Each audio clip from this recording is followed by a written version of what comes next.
civilmedia.mk. Слободно, независно, отворено.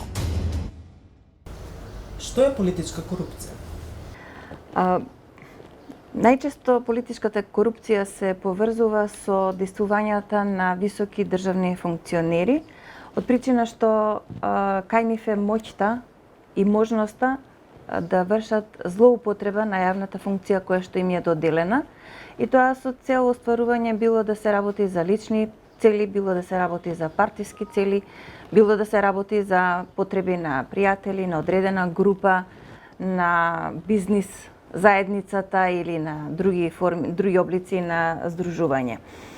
Во таа насока политичката корупција е на највисокото можно ниво на злоупотреба од едно овластување што може да биде доделено на едно лице.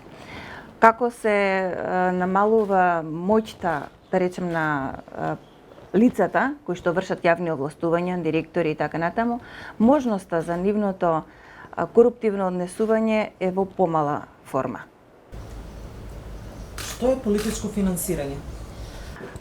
Политичкото финансирање се поврзува со обезбедување на финансиски средства за тековно работење на политичките партии, меѓутоа и за финансирање на изборните кампањи. Во Република Македонија постои закон за финансирање на политички партии, закон за работа на партиски истражни центри, мислам, беа тие, и изборниот законник, кои што поединечно и попрецизно го регулираат на кој начин и од каде можат политичките партии да обезбедуваат средства, посебно за своето работење, посебно за истражните центри, посебно за изборните кампањи. Сите овие закони обезбедуваат на некој начин средства во најголем дел од буџетот на Република Македонија. Беше целта да се намали можноста од корупција, од влијание во политичките партии, ако се обезбедат повеќе буџетски средства. Меѓутоа, периодите, годините наназад покажуваат дека нема такви постигнувања, дека корупција се уште постои, а и верувам дека ќе постои и понатаму. Зошто го велам ова?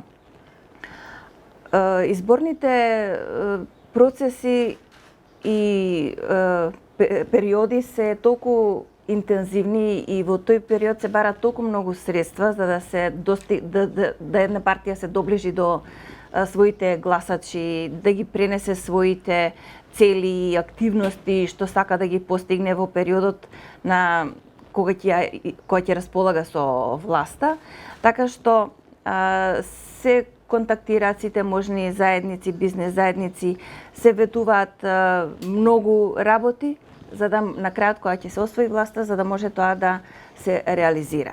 Меѓутоа, реализацијата е период кој што претрпува пречки, кои што поштаат пречки пред се од законски аспект.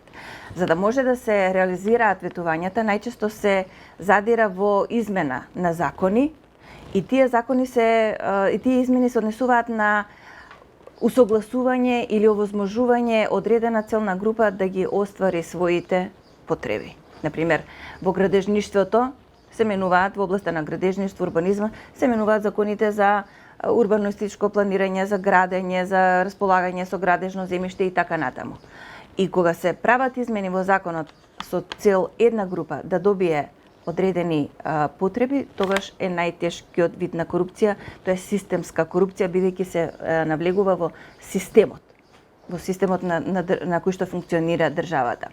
Или да не биде само во урбанизмот, може да биде во делот на располагање со концесии, па се менуваат законите за концесии, закони за за располагање со минерално богатство и така натаму. Значи, многу е тесна врската на политичкото функционирање, на политичката корупција со понатаму редовното функционирање на државата, а сето тоа зародиш наоѓа во делот на обезбедувањето на средства за финансирање на политичките партии, но и за изборните кампањи.